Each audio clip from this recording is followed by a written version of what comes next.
offer their respectful obeisances unto the Supreme Personality of Godhead, Narayan, unto Narayan, the supermost human being, unto Srila Vyasadeva, before Vyasadeva, unto Mother Saraswati, the goddess of learning, and unto Srila Vyasadeva, the author. Very good. I'll test you again. Shrinvatam swakatha Krishna punya shravana kirtana Hridyantas loya bhadrani vidhunoti sahritsatam. Shri Krishna, who is the Paramatma, the super soul within the heart of each living entity, and the benefactor of the truthful devotee, cleanses the heart of material enjoyment, material desires of the devotee who has developed the urge to hear his messages, which are in themselves virtuous when properly heard and chanted. Nashta prayeshva bhadreshu nityam bhagavata sevaya bhagavati uttama shloke bhaktir bhavati naishtiki. By regular hearing of the Srimad Bhagavatam and by rendering service to the pure devotee, amongst all that is troublesome to the heart is completely destroyed, and love for the Supreme Personality of Godhead, who is praised with transcendental songs, is established as an irrevocable fact. See, look, your training did not go in vain. You've remembered. Yes. No, you've remembered enough where when you left here, you went to a devotional atmosphere, and this was your great success in your graduation, where you didn't leave and just go back to a mundane life. You left and you had a transcendental arrangement waiting for you, and you're still practicing on that. Even though I know there's ups and downs and struggles, I know, but you're still practicing, and that's the ultimate graduation from here. When everyone leaves, that's my graduation test. Okay, what will you do next? And if you say, yes, I will do this mundane thing, I will be like, failed. You failed the thing. But you didn't just settle for a mundane thing. You had a transcendental arrangement. And you're working and you're doing your job like everyone else in this world. But you sought out the devotees and you have a good situation. So I'm very happy with you. So when you come back, I'm also very happy too. Your blessing. Yes, I don't know if it's my blessing, but our whole Guru Parampara. So speaking of our Guru Parampara, let's honor them via the Mangala Charana. Prabhu, can we have that where otherwise he'll come for laptop phone and everything? What's that? The Square? The pencil. I don't know what you're saying. Can we have that play pen set so otherwise he'll come for laptop? Oh, the playpen, yes, of course. Yes. Put him in his cage. I need help. One. Yes. You are in the cage. Yes. I'm already in the cage of household life. The cage of wife and children already. So. I think I have to go in the cage. And then I will continue this idea of putting him in a cage. So, okay. Very good. That's a great idea, Tanu. All right, let's do our Mangala Charana. Om Jnana Timirandasya Jnananjana Shalakaya Chakshurun Militang Yena Tasmai Shri Gurave Namaha Shri Chaitanya Manobhishtang Stapitang Yena Bhutale Svayang Rupa Kadamayang Dadati Swapadantikang Vandehang Shri Guru Shri Yuta Pada Kamalang Shri Gurun Vaishnavangscha Shri Rupang Sagrajatang Sahagana Raghunathan Vitang Tang Sajivam Sadvaitang Savadutang Parijana Sahitang Krishna Chaitanya Devam Shri Radha Krishna Padan Sahagana Lalita Shri Vishakhan Vitangscha He Krishna Karuna Sindho Dinabandho Jagatpate Gopesha Gopika Kanta Radha Kanta Namostute Tapta Kanchana Gorangi Radhe Vrindavaneshwari Vrishabhanu Sute Devi Pranamami Hari Priye Nama Om Vishnu Padaya Krishna Prishdaya Bhutale Srimate Bhakti Vedanta Swami Niti Namine Namaste Saraswati Deve Gauravani Pracharine Nirvishesha Shunyavadi Pashtitya Deshatarine. Jai Shri Krishna Chaitanya Prabhu Nityananda Shri Advaita Gadadara Shri Vasadi Gaura Bhaktivinoda Hare Krishna Krishna Krishna Hare Hare Hare Rama Rama Rama Hare Hare. So, before we begin, I'd like to offer my heart-like flowers, my dear obeisances and respects unto my gurus in my life, both Diksha and Shiksha. I'd like to offer those same, my heart to the Param Gurus who have illuminated and brought this knowledge down to my gurus to be able to benefit me in such a glorious way in this life, and then I can take on the work of trying to maybe be useful to someone else, others. And finally, I'd like to offer my obeisances unto all of the devotees of the Lord, past, present, and future, which actually means everybody, because everybody's natural state is to be a devotee of the Lord. We just need to learn this, awaken this consciousness in our hearts, because that's really what we are, what we're designed to be. We're spiritual, and spiritual nature is to be of service to the spiritual whole, and that's the Supreme Lord. So I offer my obeisances to all living entities, because everyone is a devotee of the Lord, but I especially offer my obeisances to the devotees assembled here. Vanchakalpatarubhyascha kripa sindhubhya evacha patitanang pavanebhyo vaishnavebhyo namo namaha. Even some may be watching online. I offer my obeisances to you, or my deep respects. So let's get that bhajan we just sang. We should know what we sang. So we'll get that out. But today, until I get that in my hand, today's topic is how to be extremely wealthy. Yes, this is what everyone wants, right? Yes. Today's topic in the Bhagavatam is how to be extremely wealthy, how to be profitable. So, but let's read. Braja Jana Mana Sukakari, oh, who are the delight of the people of Vraj. Of the people of Vraj, Braja Jana, their mana, their mind is Sukakara. You bring a delight, Sukha, to their mind. Radhe Sham, Shama Sham. Oh, Radhe and Sham, and Shama and Sham. So Radha and Krishna. So that's what it means. And so he's saying, Mor Mukuta Makarakrita Kundala. His crown is of peacock feathers, and his earrings are shark-shaped. Gale Vajayanti Mala, and around his neck is a forest flower garland, the Vajayanti Mala. Charanana Nupura Rasala Radhe Shama Shama Sham. So Charanana Nupura Rasala is, and the bells on his feet resonate ras. So when they're ringing, they're bringing this great nectarian taste to anyone here. So then Radha and Radhe Sham and Sham, Radha and Krishna. So Sundara Vadana Kamala Dalalo Chana, with his beautiful face, eyes like lotus petals, and his crooked and enticing posture, Bhakti Chitta Vanahari. He frolics in. I think that's his and his crooked and enticing posture. So the first part's about his beautiful face and eyes like lotus petals, and then Bhakti Chitta Vanahari and his crooked and enticing posture, which steals the chitta, steals the mind. So Mohana Bamshi Bihari, he frolics in forests and in hearts, captivating all with his artistry and flute playing. Radhe Sham Shama Sham. So Vrindavaname Denu Charave Gopi Jana Manahari. These are descriptions of Krishna in the spiritual world in Vrindavan. If you don't know, you guys probably know or figured it out, but maybe someone online may not know that. So in Vrindavan, he tends the cows. Gopi Jana Manahari, and he absconds with the minds of the cowherd girls. He steals their mind. Sri Govardhana Dari, and he holds up Sri Govardhan, like the Govardhan Leela. Radhe Sham Shama Sham. And so, Radha Krishna Mili Abadou, Gora Rupa Avatari. Radha and Krishna now unite in one golden incarnation, preaching the religion of devotional singing, which is Kirtan Dharma. That's what we do. Harinam Sankirtan. Radhe Sham Shama Sham.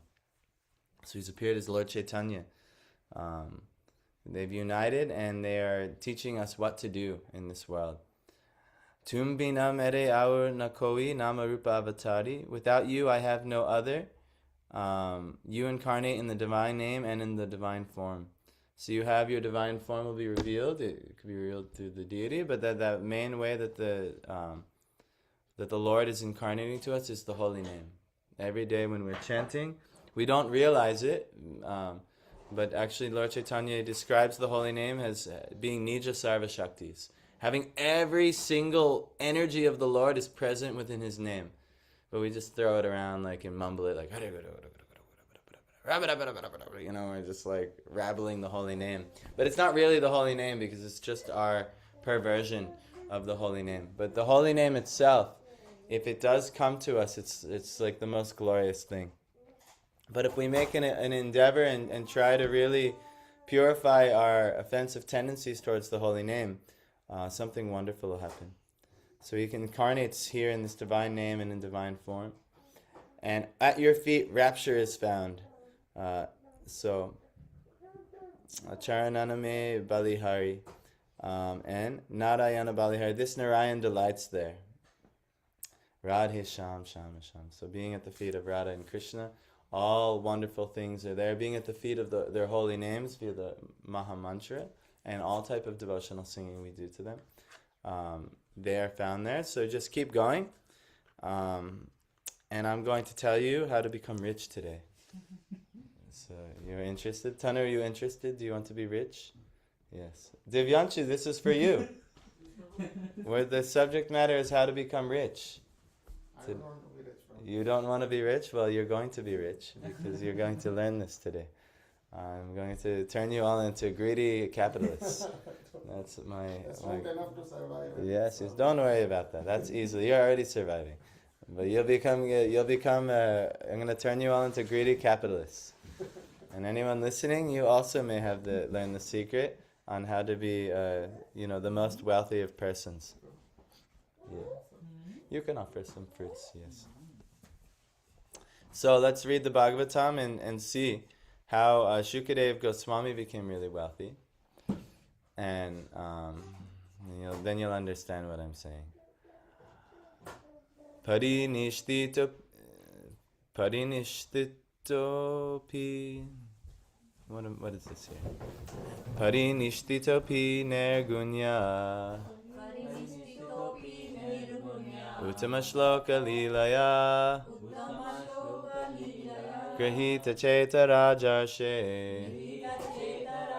Akyanang yada ditavan. Parinishtita, fully realized, api, in spite of, nirgunye, in transcendence, uttama, enlightened, shloka, verse, lilaya, by the pastimes, grihita, being attracted, cheta, attention, rajarshe, O saintly king, akyanam, delineation, yat, that, aditavan, I have studied. So he says, I'll tell you where we are soon, but Shukadev Goswami says, O saintly king, I was certainly situated perfectly in transcendence, yet I was still attracted by the delineation of the pastimes of the Lord, who is described by enlightened verses. So, remember we said in the beginning, for those who have developed an urge to hear the messages of Krishna, or to hear this Srimad Bhagavatam, which is the delineation of the pastimes of the Lord, their material desires will decrease, and then their troubles will decrease, and love for God will come instead. So this is actually going to be very good. This is real wealth. Real wealth isn't money. Real wealth is your actual level of happiness. So what actually will bring happiness is... Well, first we should understand where are we in the Bhagavatam. We're right at the beginning. Shukadev Goswami is finally speaking. And Maharaj Parikshit, he asked what? Tanu, do you remember? What is the person who is either die and about to die? Yes. But before he asked about the person who is to die, what was the general question?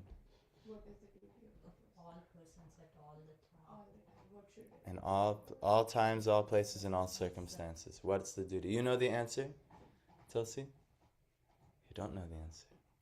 Yeah, that's why you're coming back to school. So you can know the answer to this thing. Tanu, you tell him the answer. like hearing the devotees Shravan Shravan Kirtanam Krishna's name. Yes, this is the answer.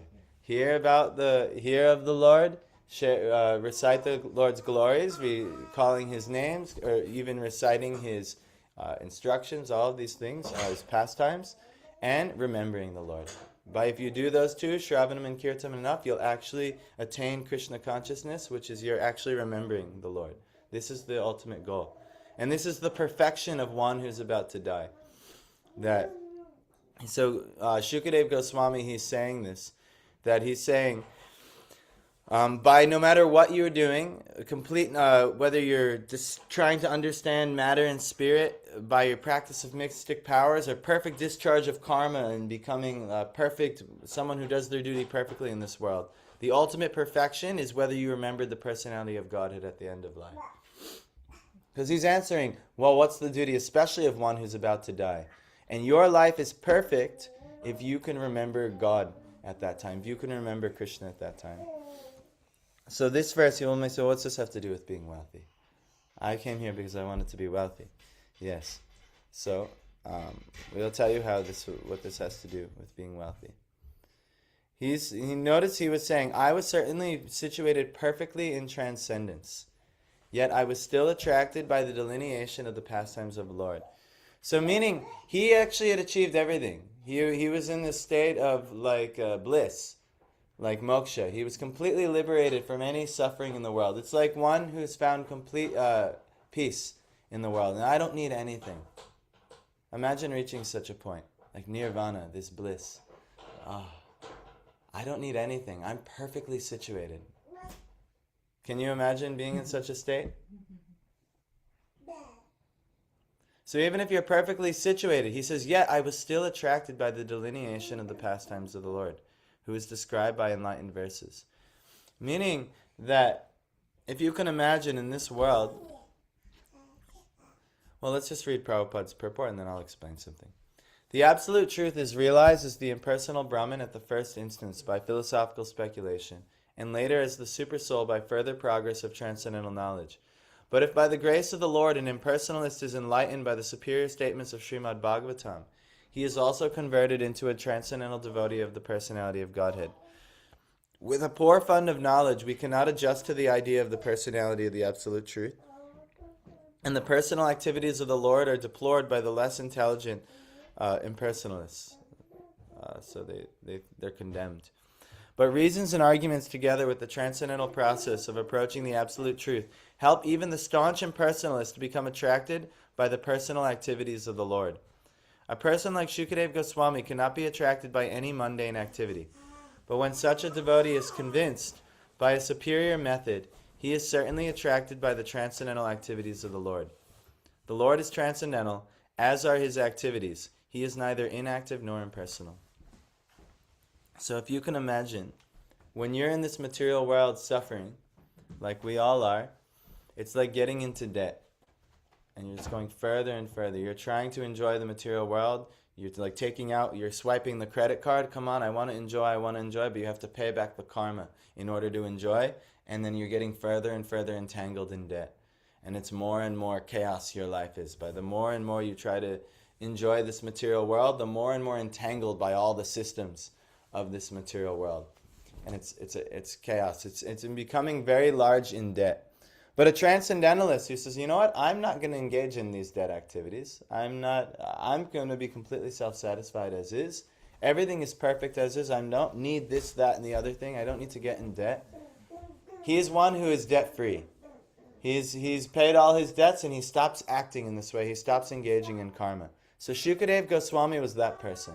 He stopped engaging in worldly activities and he was completely self-situated. He just ate enough to keep his body and soul together, and he was just absorbed in bliss and peace. So he was born like that, actually. He was a transcendental soul. But something interesting happened. He was so transcendental, he wouldn't come out of his mother's womb, actually. They were enticing him, please come out, And he refused, no, I'll not come out. I'm not here to get entangled in Maya, in the illusions of this world.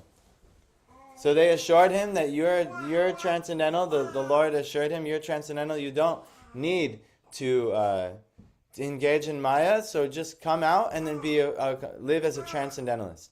So Shukadev Goswami, when he received this blessing that okay, I can live as a transcendentalist, he came out, and as soon as he came out, he had because he stayed in the womb so long, he already had like a fully formed, like 16-year-old body. This type of thing cannot happen now. But these are mystic sages, Vyasadeva and his wife, who were holding him, so they can have mystical, crazy, wild things like this happen. For us, our babies have to come out after 9 or 10 months, and then that's the arrangement. Unless we ourselves somehow get gifted such amazing powers.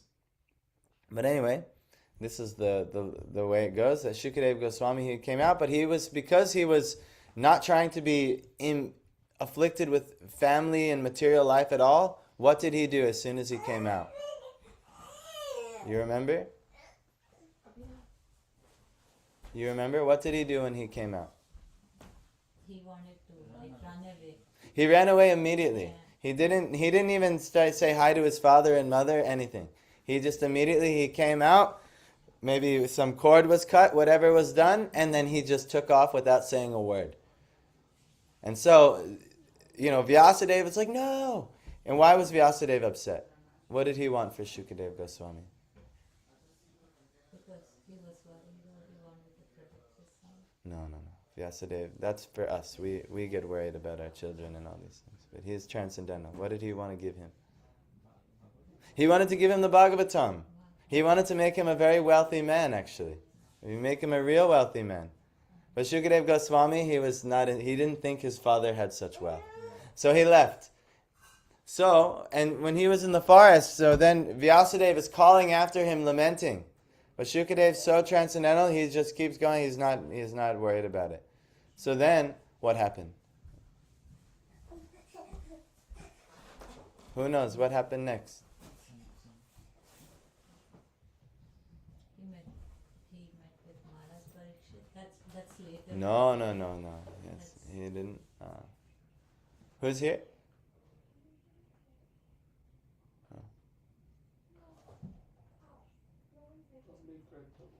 Okay, that'd be nice if Craig was here. But so what did Shukadev Goswami do?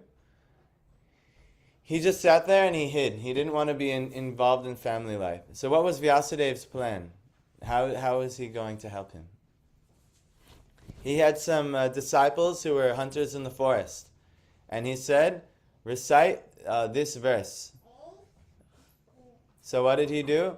He recites, Barhapidam natavada vapukarnayo karnikadang Bipradvisha kanaka kapishang vajayantim chamalam Randran venora dadasudaya Pudayan gopa vrinde Vrindadanyang swapadaramanang Pravishad gita kirtihi. So this is a verse, and it's describing the qualities of Krishna.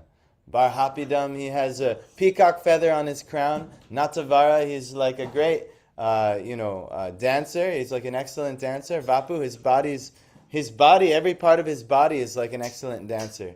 So if you look at his eyebrows, it's dancing. You look at his eyes, it's dancing. Everything looks. If you ever look at a skillful dancer, it's so attractive. But Krishna is not like a skillful dancer. Skillful dancers are like Krishna. So every part of Krishna's body is actually dancing, and anyone is seeing. So when Shukadev Goswami, he heard this, what was the next part? Natavara vapukarna yokani karam, biprad vesha, karnika, Barhapidam natavara vapukarna yokarni, and he has the beautiful yellow canara flower in his ear. Shugornitai ki jai. And then Vaijayantim Chamala, and he's got these Vaijayanti Mala, or these forest flowers, around his neck. Jai.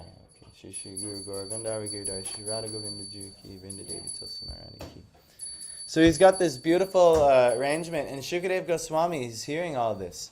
And then Rand Venora Dara Sudaya Purayan Gopa Vrindar, the holes of his flute, when as he's pouring nectar into the holes of his flute that are coming from his lips, and he's filling up the flute with his nectar, and nectar is coming out of his flute. And then what is it? Vrindaranyang Swapada Ramanang. And then going through the Vrindavan forest, his feet are giving great pleasure. Pravishad, as he's entering Gita, Gopa Vrinder, I'm sorry. And all the cowherd people, as they're going through the forest, Vrindavan Swapada, with watching his feet, how much pleasure it's giving. Ramanang, Praveshad, as he enters, and Gita Kirti, they're all singing his glories. So when Shukadeva Goswami, he heard this verse of the Srimad Bhagavatam, he was just like totally taken aback, because he was perfectly situated, but he was saying, but this is really interesting actually. Who is such a person where such a description is given actually? This actually can only be described, that's what makes the Bhagavatam so captivating. When you hear the descriptions of God and His personality, it's really attractive. Or even if you're in a complete state of nirvana and bliss, if you hear about it, it actually becomes attractive. And that's what happened to Shukadeva Goswami. He was like, I was certainly situated perfectly in transcendence, yet I was still attracted by the delineation of the pastimes of the Lord, who is described by enlightened verses. So this is actually real wealth. Real wealth is how much have you actually heard of the Lord? How much are you collecting in your bank account? It's not going to go away either. When you've heard of the Lord, it becomes so attractive, or even, you can just step back. You might be gone for some time, and you can just step back into a Bhagavatam class, and then you go, oh, yes, I remember this. And you get wrapped in it again. So, this is real wealth, actually.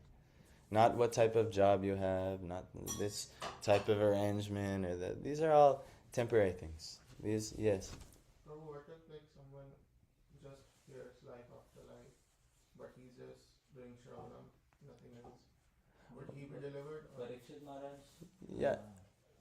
I think I was listening to Prem Prayojan Prabhu's class, that Namras, and he said the same thing, like only by Shravanam, Parikshit Maharaj. Any process of bhakti is so perfect that if you perfect any one process, it's perfect. Maharaj Parikshit, he didn't have to do anything else other than hearing. Shukadeva Goswami, he received perfection in reciting, actually. He got so much excited. He didn't have to do anything else other than reciting. He did first hear it, yes. So the perfect process is, the best thing is actually to first hear. But once it's heard, any process of bhakti is so perfect, you don't have to do anything else, actually. But for us, the ultimate suggestion is engage in kirtan.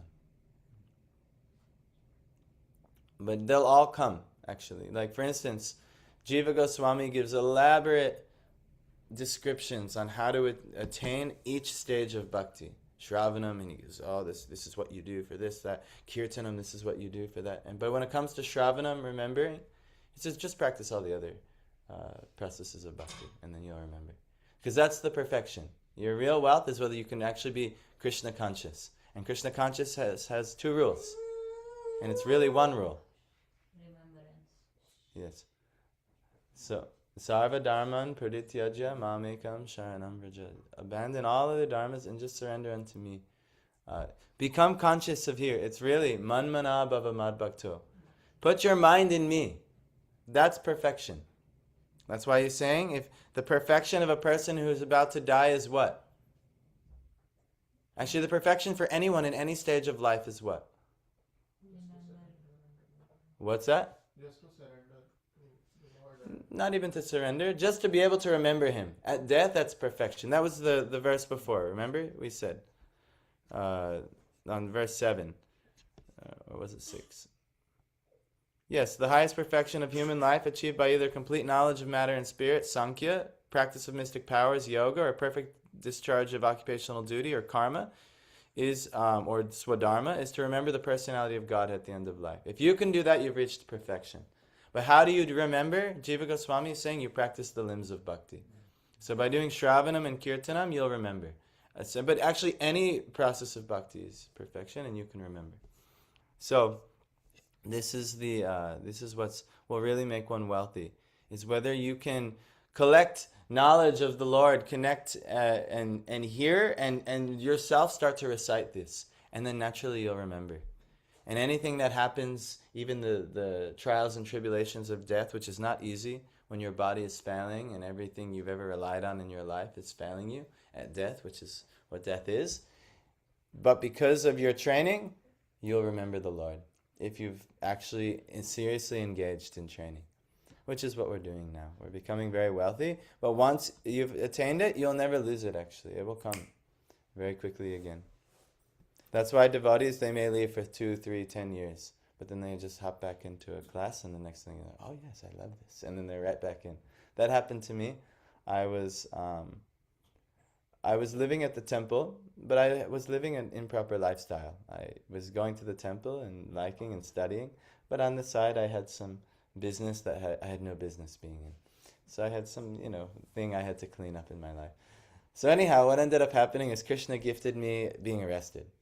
So I got arrested, and then when I got arrested, I had to go and get punished by the law. And one of my punishments is because I got arrested in my car, I had an infraction against my license where they suspended my license. And I didn't think that was such a big punishment. I thought the money or anything, but actually that was the biggest punishment, because if you don't have a car, what can't you get in America?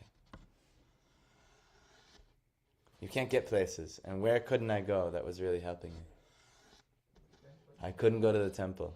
And I didn't see it as such a big deal. I was, at least I got out of this. I had enough money. I was like, all right, I made it through this thing. But actually, I didn't realize the danger I put myself in by just getting punished and losing my car. So for 6 months, I couldn't go to the temple, and then I learned something about myself. All this advancement I thought I was making, I was actually being carried by all the devotees. Because as soon as I was back with my parents again for 6 months and I couldn't go anywhere, I went from Paka 16 rounds, doing everything, to then after a few weeks, 12 rounds, and I started playing video games again, and next thing you know, I'm down to 10, 8, 4, and then I just stopped altogether, and I was fully immersed in nonsense again. Wanting, even so much so, drinking again, smoking, trying to associate with women inappropriately, and so on. And I lost everything, within that time. And yeah. But I remember actually, Keshava Gopal, you all know Keshava Gopal. Me and him, we came in Krishna consciousness around the same time. So he was my buddy, and we were the only Western. He would only come to Tawako because he has properties all over the place. He still has some properties all over the place. But he had properties out near where my parents were, and he was passing through my hometown, which no one ever does. I live in the middle of nowhere, a country, and there's nothing. No reason, many reasons for anyone to come. But he was passing through and he knew I lived. And so he said, why don't you come to a devotee program?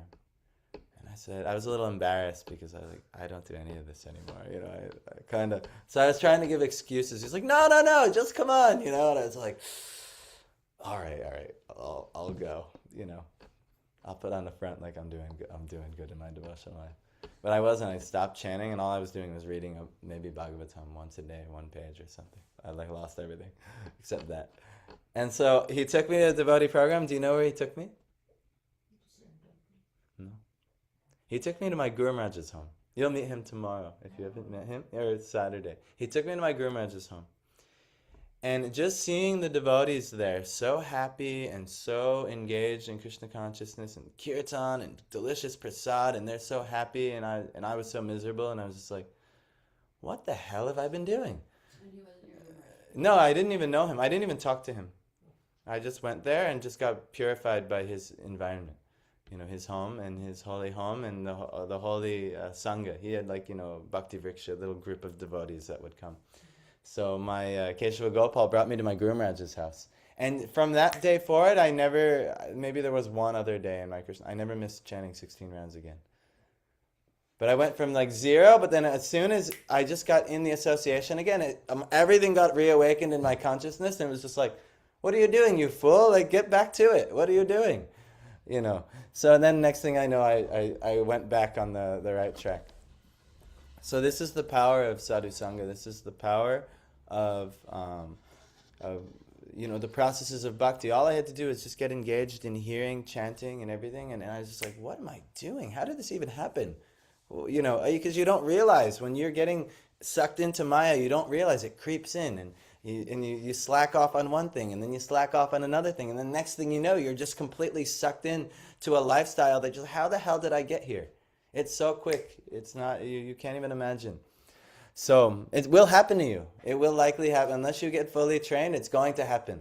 You know, maybe you get your job, maybe you get around family too long, maybe you get here, and next thing you know, you're just like sucked into something. You're like, how did I get here? Why am, and you don't know how to get out unless you somehow can get the association of devotees again. And if all you have to do is just hear from the devotees again, and then boom, you'll snap out of it.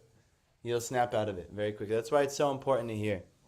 So, Shukadev Goswami, though, he never heard these things before, so it was very, very captivating to him. And he's completely liberated. He has nothing, he's not suffering in the world like other people are. But he's just like, yes, but he's like, I want to hear more about this. This is really like interesting, actually.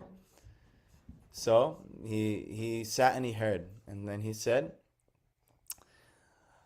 Tadahang te bidhasyami Mahaparushiko bhavan Yasya shradadatam ashu Syan mukunde mati sati Tat, that, aham, I, te, unto you Abhidasyami, shall recite Mahaparishika, the most sincere devotee of the Lord Krishna. Bhavan, your good self. Yasya, of which? Shradadatam, of one who gives full respect and attention. Ashu, very soon. Syat, it so becomes. Mukunde, unto the Lord who awards salvation. Mati, faith. Sati, unflinching. Translation. That very Srimad Bhagavatam I shall recite before you because you are the most sincere devotee of Lord Krishna. One who gives full attention and respect to hearing Srimad Bhagavatam achieves unflinching faith in the Supreme Lord, the giver of salvation. So what happened is he got attracted to the hearing of Bhagavatam and then he wanted to know more. And all he had to do is hear the 1 or 2 verses from the hunters. And then he was like, all right, tell me, where did you hear that? That is the most beautiful thing I ever heard. Tell me, where you heard that? And he said, actually, we heard it from your father. He's been looking for you. He wants to tell you so much more. And he's like, oh, really? So then he goes back and he studies under his father and he hears Srimad Bhagavatam. And he becomes expert on it and the perfect reciter. And then when Maharaj Parkit enters his debacle, he is the person to come and to give this amazing Bhagavatam. So now he's saying that very Srimad Bhagavatam I shall recite before you. That thing, yes. Why didn't one Vyas recite the Bhagavatam to Parikshit? Why didn't he? Why didn't Vyas? Because Shukadev Goswami knew that family life will lead him to bondage. So he saw Vyasadeva as his father and he wanted nothing to do with family life. He wanted nothing to do with his father. No, why didn't Vyas recite the Bhagavatam to Parikshit instead of Shukadev? Because actually Shukadev is more perfect. So I'll give you an example. A mango on its own is very sweet and delicious. But do you know what makes the mango the most sweet? No. When a shuk or a parrot comes and it pecks at the mango, it tenderizes the mango and it makes it even more sweet. So the sweetest mangoes are ones that parrots have pecked at. So Shukadev Goswami is like that. He's actually a parrot from the spiritual world, believe it or not. He's transcendental, he's part of Radha and Krishna. Like there, we have Shukadev Goswami on the altar. When you see the parrot next to Vrindadev, that's actually Shukadev Goswami. And it actually came from the Alachua temple. That Shukadev was next to it, and he came here, and he's been here for some years now. So Shukadev Goswami, by his touch of the Bhagavatam, it makes it even sweeter than Vyas. Because of his transcendental nature, actually. Because of who he is in the spiritual world, he's actually more directly connected to Radha and Krishna than Vyas is. So, just like that, when Shukadev's lips touch the Bhagavatam, it becomes even sweeter. So that's one of the things. Also, just see, Vyasadeva has so much qualification. But as a father, you're always ready to give more opportunity to your son than yourself. So, Vyasadeva, he knew perfectly how to train someone to be even more expert than him. And so he trained, like, for instance, Abhiram. I mean, he's pumping the harmonium from, he's going to be way better than me at the harmonium. He's, from this age, he's going to be way more expert in understanding and reciting Bhagavatam. So Shukadeva Goswami, especially with training from Vyas, there's no limit to the type of personality. So it was so that when, Shukadeva Goswami was the most qualified to give, and Vyasa, even not Shukadeva Goswami. It's described. He was a moon among stars. Everybody else was like look at the sky and you see the stars compared to the moon. They're very less prominent. The moon is so prominent. A full moon? Yes. Does that mean Shukdev Maharaj was even more greater devotee than Narada or Yes. Prahlad Maharaj? Yes, that's exactly what it means. That Shukadeva Goswami, because you also have to understand what is their place in eternity. Narad is, he actually does have a place in even Vraj Leela as well, the highest Leela. But Shukadev has a more intimate service than in the highest realms of existence than Narad does. And that's why it appears that he came from Vyasa, but actually he's a transcendental person coming on a mission from Radha and Krishna. And he performs this Leela and it looks a certain way. But yes, he is of a higher position. Anyone who's coming from the spiritual Vraj is of a higher position than any other place. Anyone in Ram Leela, anyone in Dwarka Leela, anyone in different incarnations in Nrsimha Leela and so on. Anyone coming from Vraj is way more elevated, actually. Way more dear to that Supreme Bhagavan, which is the levels of Vaikuntha. Vaikuntha, it's like Goloka, Vrindavan, Gokul is like topmost. So Yes, there's Ayodhya, there's descriptions of what hierarchy the hierarchy of Vaikuntha looks like. But the highest, why are we singing about the glories of Raj when we sing the Tulsi Puja and all these things? Because this is the highest thing. Why does Raghunath Das Goswami, he prays Sadvarta Veshya Visraja Mati Sarva Swaharini Katha Mukti Vyaghya Nashrinu Kila Sarvatma Galini Tyaktva Lakshmi Api Tyaktva Lakshmi Patiratini Tov Yoma Nayani. What does he say? First, the prostitute of mundane talks, you should abandon her because she's stealing all your wealth. And the tigress of talks of liberation, how to be free from suffering in this world, you should never hear because it devours your soul. But he's saying, and even reject Lakshmi Patirati, affection for the husband of Lakshmi, which is Narayan, which leads to Vaikuntha. But then he says, Vraje Radha Krishna Swarati Manido Tvang Bhaja Manaho. So Vraje, Radha, in Vraj, Radha and Krishna, Swarati, their own affection, money, this jewel, you should get that dough, you should give, please give me that, he's praying. Tvang Bhaja Manaha. So he's saying to his mind, you worship them. So this is why this is the highest thing that Krishna has to offer. So we should try to learn about this in Bhagavatam. That's why Bhagavatam is designed the way it is. It's given in a certain order, and it climaxes in Krishna Lila and Vraj. And then, once it climaxes, and then it slowly goes down. Like the Mahabharata. The Mahabharata, it builds up, and then the climax, Bhagavad Gita. And then it winds down. Ramayana, same thing. Builds up, climaxes, the wars with Ravan, and then it has to close out. So Bhagavatam is like that, and it reaches its pinnacle with Krishna and Vrindavan. So, anyhow, this verse says that very Srimad Bhagavatam I shall recite before you because you're the most sincere devotee of Lord Krishna. One who gives full attention and respect to hearing Srimad Bhagavatam achieves unflinching faith in the Supreme Lord, the giver of salvation. So, if you are wondering, how can I build faith? I need more faith. This is how you can have unflinching faith. Give full attention and respect to hearing Srimad Bhagavatam. This will develop your faith. Anyone who hears Srimad Bhagavatam, you'll develop faith in the Lord. It's just natural. Actually, it's interesting. Me and my dad were having like a long Christian discussion yesterday. I'm giving him a hard time about certain practices that are not bona fide. Jai. Jai Shri Shri Prahlad Nrsimha Bhagavan ki Shri Jagannath Baladev Subhadra ki Shri Shri Guru Gaura Gandharva Giridhari Shri Shri Radha Govinda Ju ki Vrinda Devi Tulsi Maharani ki Jai. So I'm giving my dad a little bit of a hard time about some practices that are supposedly Christian but actually not following the scriptural way.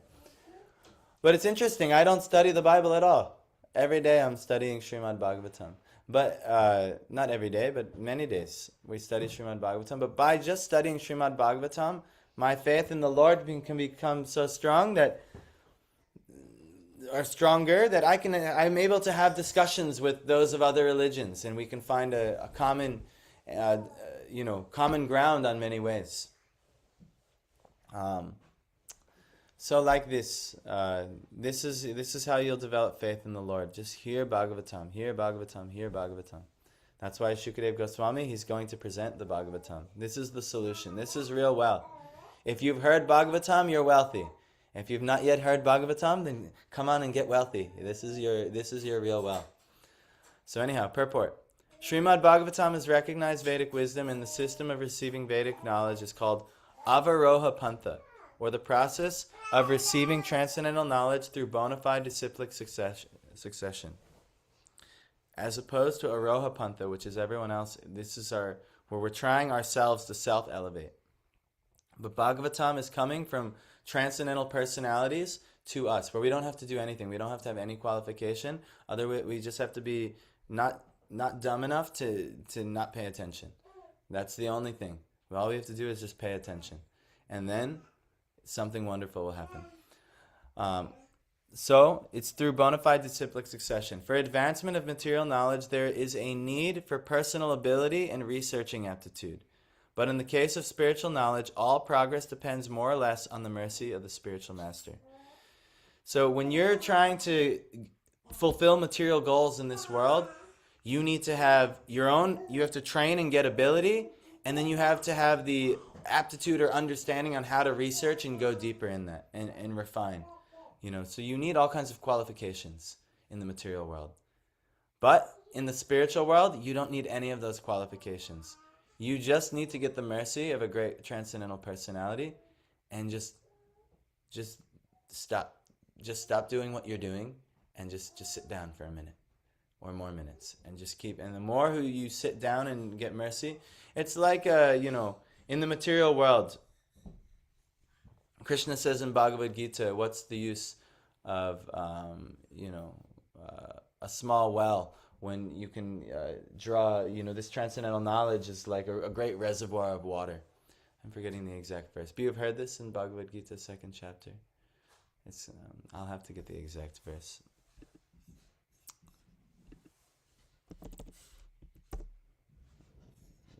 Google to help me.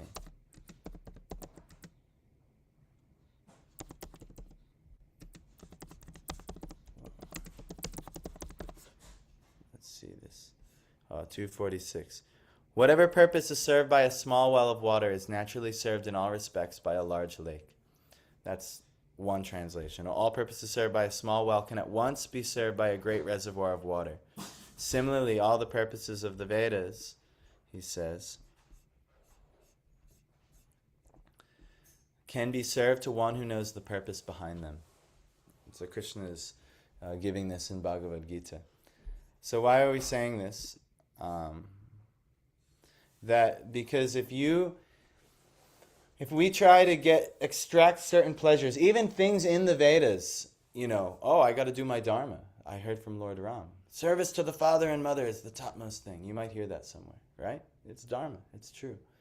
But if you don't know the purpose behind why that portion of dharma is there to help purify you for the highest dharma, then you're only getting a small reservoir of water as opposed to if you know the purpose behind the whole Vedas, you'll go naturally there. Like, for instance, if you're out in the yard trying to dig for water, you'll struggle and you'll get maybe a very little bit of water. But if I'm like, no, Divyanshu, stop digging in the yard. There's the Erie Canal down here. There's a large reservoir of water. Let's just connect to the Erie Canal. It'll be much better. So like this. This is the difference between Aroha Pantha, trying your own speculations, or even trying your own study of the Vedas, and Avaroha Pantha, finding a transcendental personality who's just a large reservoir of water, just flowing mercy, left and right. And if you can just sit there and just go there to get water instead of trying yourself to do it with your own abilities and researching aptitude, you'll get everything. It's not so difficult, actually. This process isn't so difficult. Everyone who's come to live here, I'm always trying to convince, yes, I know you have this, and this, but please, just give this time to this thing. Tolstoy's laughing because he went through it all already. And he got perfection. He got the perfect scenario, actually. And he's not alone. Anyone who does, if you just give this time to this thing, everything is going to be solved. Real wealth, you'll have everything. But because of our, until you yourself go and sit at the reservoir of water, you say, I don't know about that. I heard there's water down here. I know if I keep digging, I keep struggling and working hard, I'll get water here. You might. Very little. But if you just go to the reservoir of water, you are going to get everything and more, and you won't have to work so hard. So this is ultimately, this is Avaroha Pantha. One who's just a little bit more, it doesn't even have to be intelligent, doesn't even have to have any qualification. They just have to be humble enough to listen. Just humble enough to be like, oh, there's a reservoir of water down there? Okay, I'll check it out. Bhagavatam is that.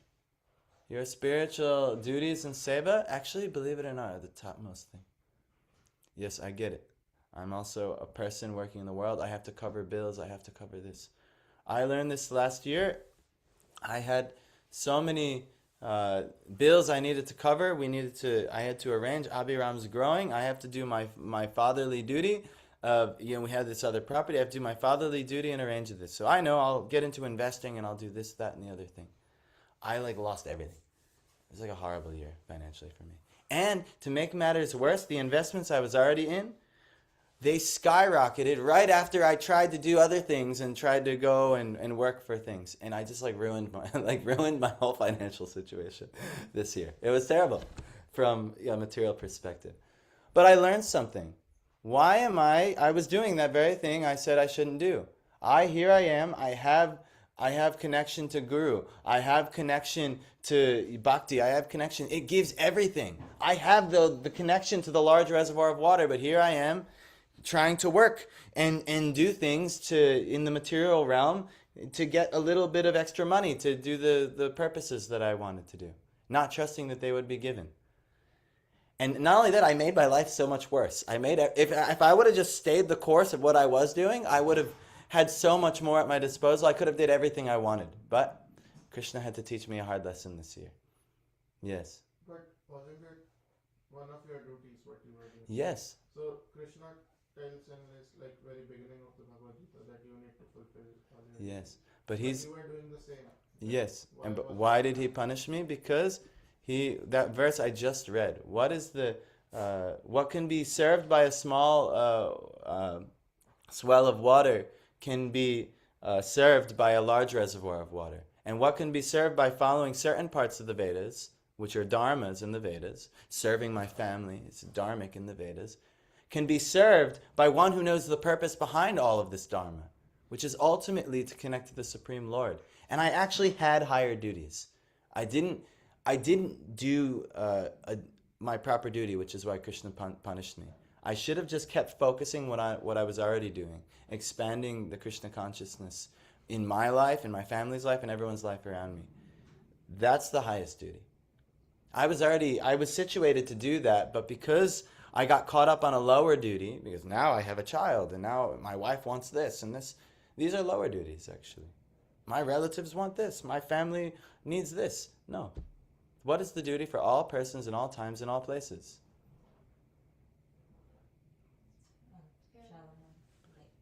Yes. To hear, and to recite, and to remember the glories of the Lord. That's actually the only duty. The only real duty. So if you're situated to do that, everything's going to work out, actually. But the thing is it's a crisis of faith. And now it's just, well, do I really have faith in that? Do I really have faith in that? And you'll be tested. I'm sitting here, we have a Bhakti Yoga Center where this is the main thing that we do. But then a life circumstance happened, and I was like, oh, now I'm an investor now. And then I start doing all these other things. And then Krishna made it all fall apart and made me realize what the hell am I doing? And if I would have just stayed the course, I would have been much better situated.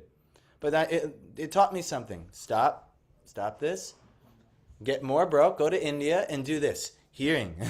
Hear from, lose even more money and go and situate yourself in the right place. And actually, then I go to India and the very thing I was looking for was the means of money to be able to fix up this property, to be able to have a place for Abhiram. Just by going to India, I met somebody in 3 days, we talked it out, and now that's the next project that's happening. And it's a way nicer arrangement than I ever could have did, even if I worked very hard to get that money. So we can't even understand. We can't even understand. I never would have been able to get that much. She's giving a $500,000 property to do this, to make a center where people can come and practice Krishna consciousness. Who does that? Only in Krishna's world can something like that happen. You see? I think what you're saying, Prabhu, is I can relate to it little bit. What happened recently was it's basically, are you depending on me? He's saying, are you depending on me or you were depending on the moment? Even for a small second, I'm trying to think my plan. Yeah. It goes flop Yes. But when it's to serve and something very funny thing happened. I wanted to make gulab jamuns for Madhav and for devotees here, and I knew many people would be coming, so I wanted to make. And somehow everyone was kind of discouraging, oh, it's such a big project, you don't know how would you do it, this, that. But I was no, I want to serve. And I just went to the store and that to buy some gulab jamuns, and then that guy basically gave me some work. He's giving me another book. Oh. Some random guy. And I realized the more basically you try to serve Krishna and devotees, and you don't know how. All your other things will be taken care of. I just walked in and I met someone and it doesn't happen. I didn't apply for a job or anything, but it's crazy. Same thing happened to me going to India. I was going to India because I was doing my hearing and chanting duty, and I happened to meet with this woman, and she's like, yes, here's everything you needed for your material life, but do this thing for Krishna. Right. So it's just, this is the same example. That's why I could relate. Yes. So he's doing a service, and he gets out of his own head, no, I have to do this, and I have to be on schedule for this, and I have to do this. But he's like, no, I want to do service for the devotees. It's a pure thing. And the next thing you know, Krishna's like, oh, here, while you're here, good thing you did that. That's a very nice thing. Here's a job. You can get your job now. So you just see. It's not, It's crazy. it is, and you'll never plan it. Yeah, he's telling me I can work for him too. So So just see. You see how it works. If you know this how it works and you realize it. I needed money, so I was oh my Yes, God, how will it work? But Krishna knows how it's going to work. Yeah. Even here, because I ruined my financial situation this year, there was so many times where I was like, how the heck are we going to make it through this month? But just always somewhere, somehow, or this, all glories to Piyush. And I gave Piyush a hard time. He was here with a year and a half. You were here. I gave Piyush a hard time. A year and a half of, dealing with Piyush and helping him get to his next place, and, trying to also go through the same thing, because he was a little bit more resistant, But, eventually he just, I remember the last few months he was here, he just kind of surrendered. And he's like, all right, I've tried everything else. I'm exhausted. I'm going to just give everything I can do to this, for the temple and everything. And then Krishna just lined up everything. Snap, snap, snap, boom. Then he's off. And then, and then he's kind of gone for a while, and I was like, all right, well, Piyush is gone. Good luck, Piyush. We're happy. Thank you for all much for your service. But then all of a sudden, and like Tulsi knows, and I would give Piyush a really I was on Piyush, I was giving him a hard time. But at the end of the day, when I'm like, oh my God, I don't know what I'm gonna do. I ruined everything. I don't know how I'm gonna do this. But I know I need to do this for everyone. Every little bit of money I had, I just threw it like this. It has to be done. And then who's the one that's sitting there who's saving me at the end of the day? It's Piyush. Piyush is the one. And I never ever would have thought. If anyone who's lived there, I never thought at the end of the day Piyush is going to be the one who saves me, but it was Piyush. All winter he saved me. So you never know how it's going to happen. So you don't trust. Don't trust your own. This is very important. What Prabhupada is saying, this personal ability and researching aptitude. Don't trust your own personal ability and researching aptitude.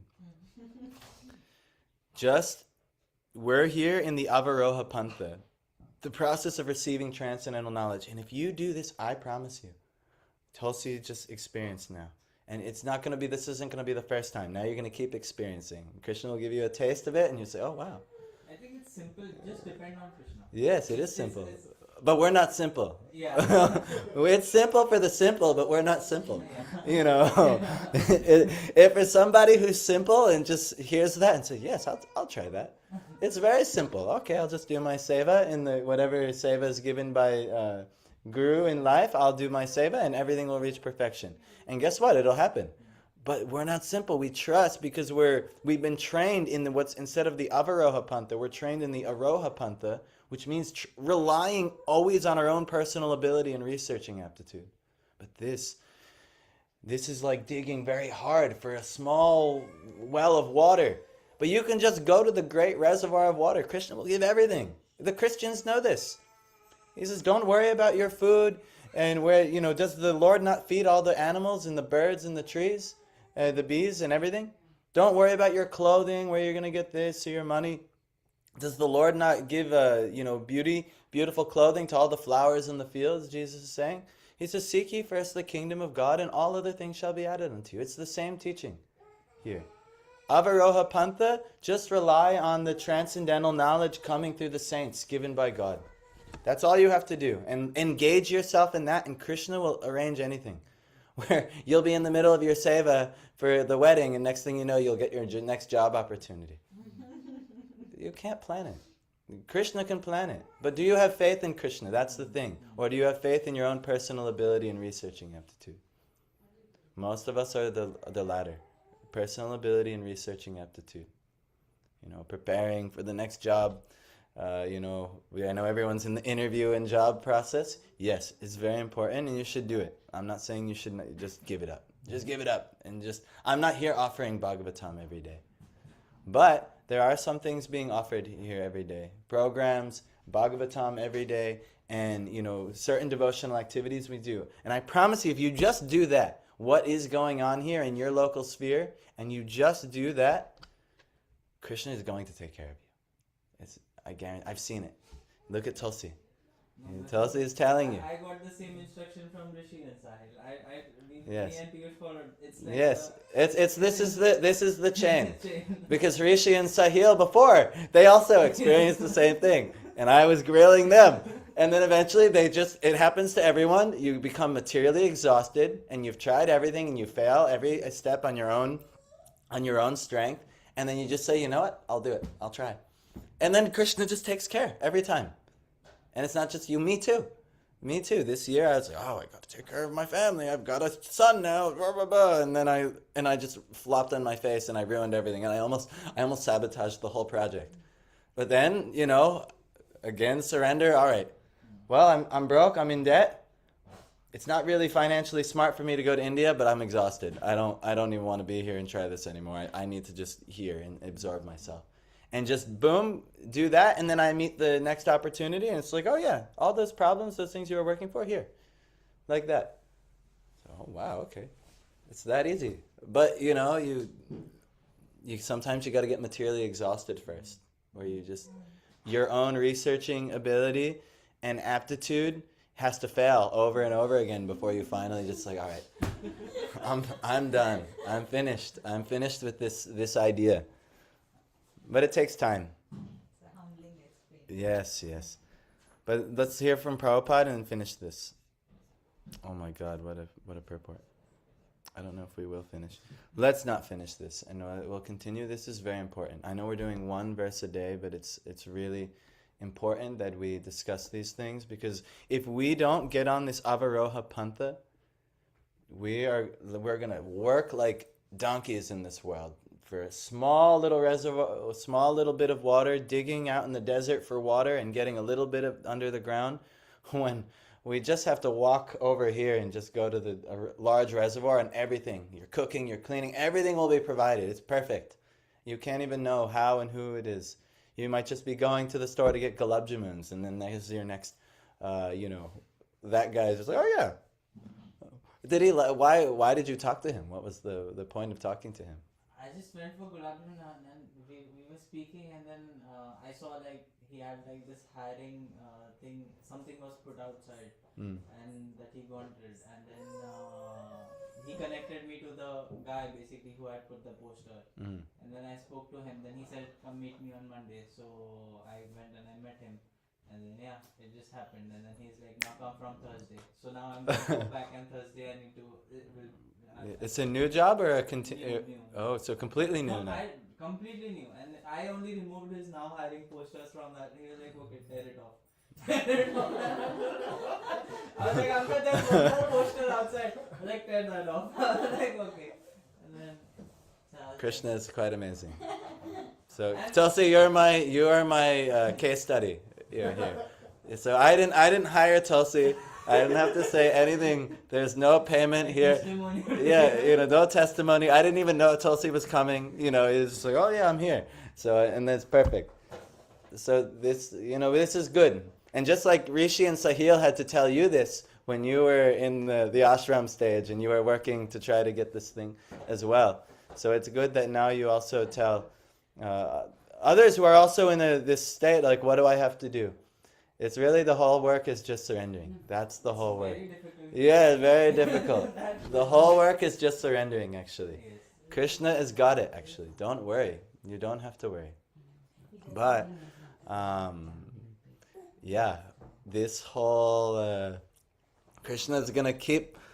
he will exhaust us. He will wait till we're exhausted, because that's when we're going to finally surrender. So he... When Draupadi, when she was trying to hold it. But Yes. then she left. Yeah, she was trying to hold her own strength, her own personal ability and her aptitude, and she's trying this and trying that, but he's stronger than her, he's stronger than her, he's stronger than her. And then what happened, Divyanshu? Hey Krishna Govinda Hari Murari, Hey Natha Narayana Vasudeva. Yes? And then he's pulling, and then what happened? Unlimited sari comes. Oh, how did that happen? And a miracle came. So don't worry. But let Tulsi Das be your case study today for, how, because Tulsi has been with us for some years. And he developed some training. Tulsi was one of the first Mantra Central people here, actually. And then he went away for like 3 years.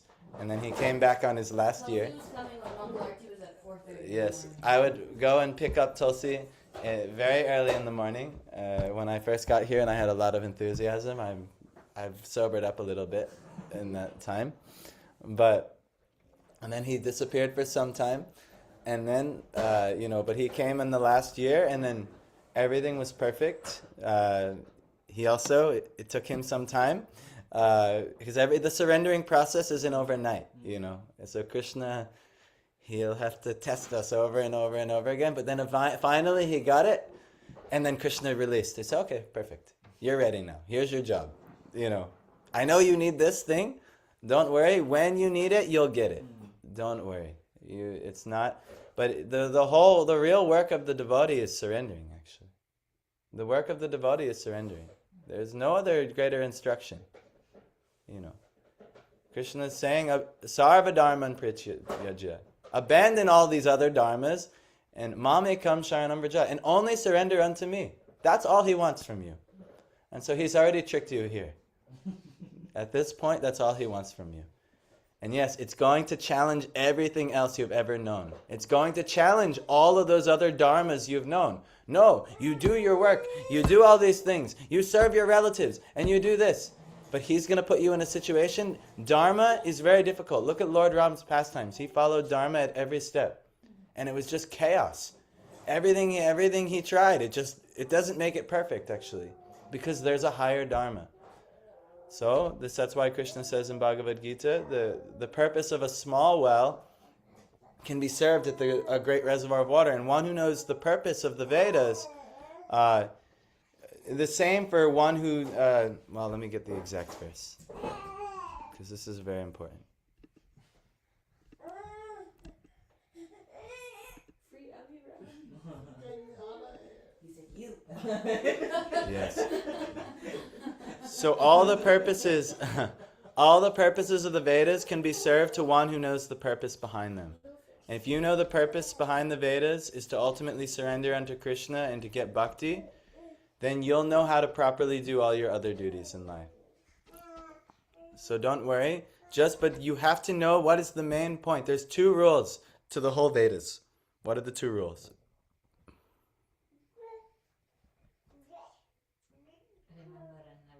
Always remember Krishna and never forget Krishna. That's all we have to do. But in order to do that, we have to surrender and hear and recite and perform in bhakti and seva. And when we do that, you might just find your next thing, a random encounter with somebody in India, or a random encounter with somebody in, the Gulab Jamun shop, and boom, there you go. And then you'll be ripping off the job sign for that person. You never know how it's going to happen. But Krishna knows. So if you know that, just stop digging very hard for your well. Stop digging so hard. Just go to the reservoir of water. Be engaged in bhakti. Be engaged in worship of the Lord. Be engaged in serving the devotees. And trust that everything's going to work out. I'm even seeing with Deepti. Deepti has been making all kinds of extra endeavors to come be with the devotees, and Krishna's protecting her at every step. Even if, someone's supposed to come and stay here, then some emergency happens and they can't, and so Deepti has a room. And there's just so many things are been happening to protect Deepti. Her company has a strict policy, no this, no that, no this, but Deepti is sitting there begging for more devotee association, and then all of a sudden her company changes policy for her. Why? So why? Because some devotion, some surrender is there, and Krishna is reciprocating. So everything will come. And also now, because Krishna loves all of you, he can't let you get away with this Aroha Pantha anymore.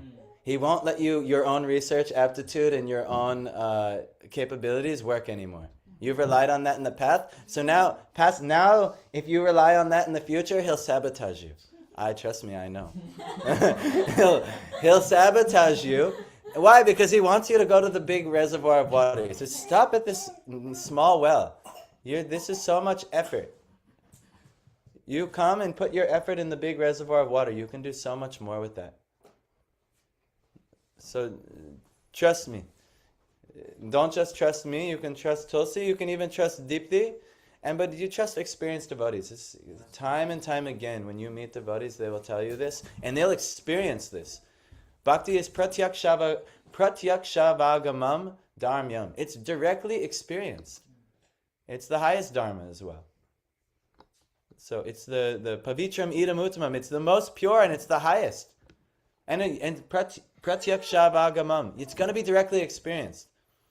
See, you're going to already see in your life how Krishna's already pulled you here. And you can find, why did he do this? I tried everything else, but he pulled me here. Why does he want from me? This is what he wants from you. So, this is not an ordinary school. This is a very interesting school. But the whole learning manual is surrendering to Krishna.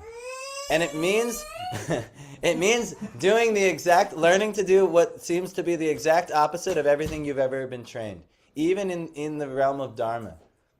It's a more advanced teaching to know how to properly abandon your dharmas for a higher Dharma. You have to be very skilled to know how to do it. But if you just come and sit and hear from devotees, they'll tell you exactly how to do it. And then you really don't have to do it. All right. Krishna, my representative of Krishna is this person in my life. I'll just try and see what happens. And yeah. Grantharaj Srimad Bhagavatam ki jai.